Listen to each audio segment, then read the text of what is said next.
So eto na mga sangkay, pinapahanap na po ang mga spy na Chinese dito sa Pilipinas. Tingnan po natin ang balitang ito.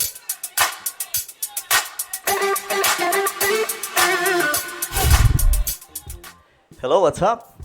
This is me. I'm back for another vlog today. Magandang oras po sa inyong lahat, sa lahat ng mga solid sangkay. Mag-comment po kayo sa ibaba ng hashtag solid sangkay, kasama po ang inyong mga lugar kung taga saan kayo. Anyway guys, ito pag-uusapan po natin itong matinding topic ngayon mga sangkay, issue. Hindi lamang po pang Pilipinas ito, kundi pang buong mundo ito eh. Itong patungkol po dito sa spy ng mga spy ng China. Okay? Bago tayo mag-umpisa, paki-subscribe po muna yung ating YouTube channel. Ayan po, tayo po ay 1.29 million subscribers na. Ilang tulog na lang, 1.3 million subscribers na po tayo. Kaya ano pang hinihintay mo, kapatid? Solid sangkay ka ba? I-subscribe nyo na po. Makikita nyo po yung subscribe button sa ibaba. Pindutin nyo lamang po yan, tapos i-click nyo yung bell. At i-click nyo po yung all. Okay ba?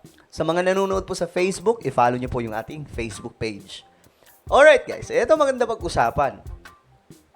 Magandang pag-usapan to ngayon mga sangkay. Itong patungkol po sa mga spy. Lumabas na po ang impormasyon na may mga spy palang pinapadala ang China. Di ba?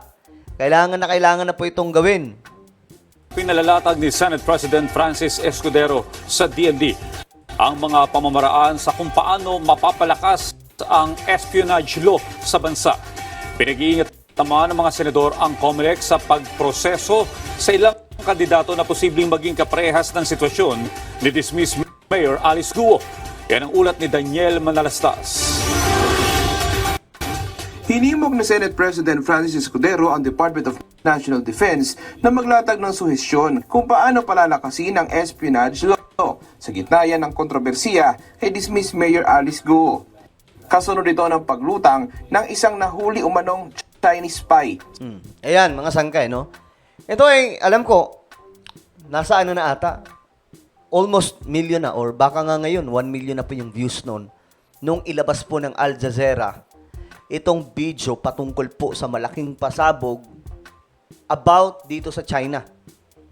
Na itong si Alice Guo, kasama daw po niya, sumumpa daw po talaga sila sa China na sila ay magiging katuwang ng Chinese government para po maging isang agent at maging spy sa kung saan silang bansang naroroon. Kung kaya't mga sangkay, ito po ay mahalagang matalakay ngayon. Higit pa po ito sa Pogo eh. Kasi tumutukoy na po ito mga sangkay sa national security ng Pilipinas. At kung papaanga-anga yung mga dyan, yung mga leader natin, dadating at dadating ang isang time na magugulantang na lang po tayo, mayroon na palang nangyayari sa Pilipinas na ang may order mula po sa China. Di ba mga sangkay? Ayon po sa spy ng China na nagsalita na si Xi Zhejiang, sila daw po talaga kasama po itong siguro nagpayo pa nga po siya na ikanta mo na lahat kasi kung hindi mo ikakanta yan, itutumba ka niyan. Tingnan mo ang nangyari sa akin, sabi po niya, di ba? Sa Thailand, na nagpalutang na posibleng espiya rin si Guo. Hindi posible. Alam nyo, medyo mali lang po itong balitang to. Na posible.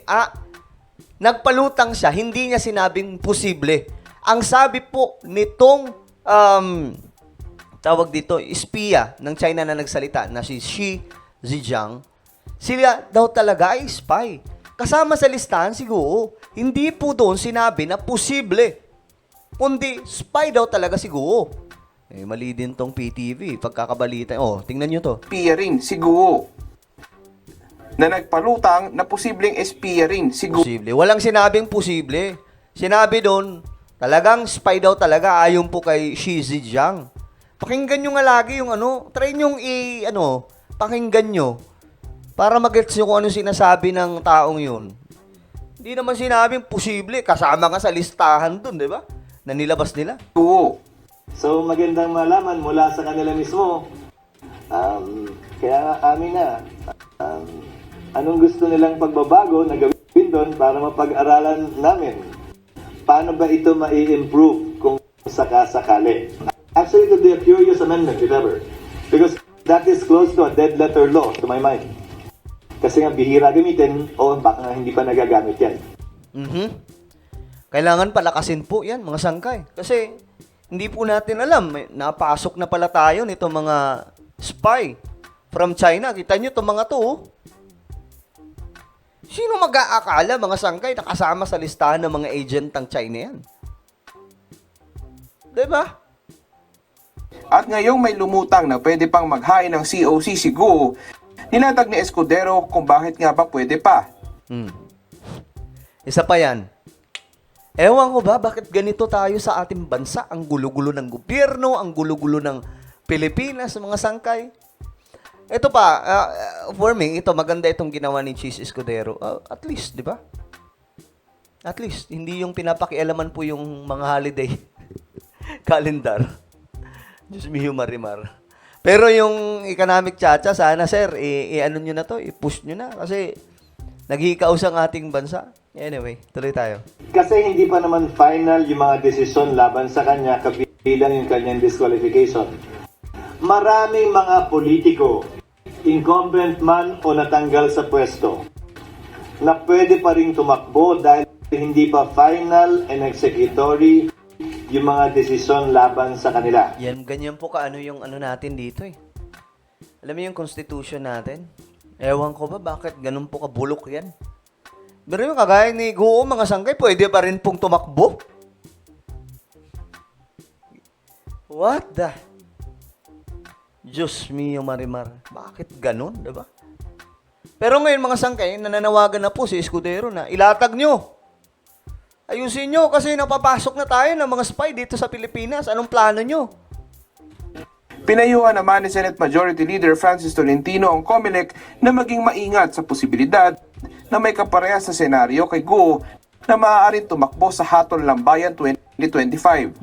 Payo naman ni Senate Minority Leader Coco Pimentel, kilatisin lahat ng kwalifikasyon ng mga kandidato. Kailangan daw maging maingat pero hindi kailangan magpanik.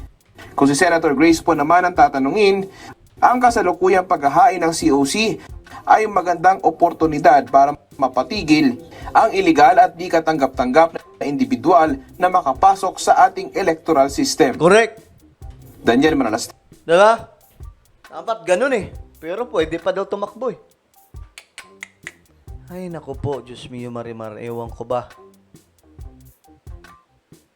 Malamang, bad trip din ngayon si PBBM dahil dyan. Di ba nga po si PBBM gigil na gigil po dyan kay Guo. And I'm sure guys, itong Pangulo natin, may alam po ito mga sangkay. Kaya nga po yan gumanon sa China eh. If you remember, China po yung una niyang binisita, di ba? Nung bagong upo pa lamang po siyang presidente. Ilang buwan ang nakalipas, bigla pong nagbago ang desisyon. Kasi may nalaman po siya. Malalim ang nalaman ng presidente ng Pilipinas kung bakit kinailangan niyang huminto muna sa pakikipagkaibigan sa China. Diyos mio, Marimar, nung panahon po ni Tatay Digong, tropa daw ng China, pero nung ginawa ng China sa West Philippines, ayun, inoccupy, karamihan. Diba? Marami po silang pinasok. Well, ano po ang inyong opinion, mga sangkay? Tingin nyo ba, dapat tugisin na talaga itong mga Chinese na spy sa Pilipinas kasi ang dami pong Chinese sa ating bansa. Mga negosyante, mayroon pang mga politiko, yun ang nakakatakot. Banta po yan sa national security, di ba? So ano po inyong opinion? Just comment down below. Mayroon po akong isang YouTube channel, Sangkay Revelation. Hanapin niyo po ito sa YouTube. Kapag nakita niyo na, click the subscribe, click the bell, and click all. Ako na po yung magpapaalam. Mag-iingat pong lahat. God bless everyone.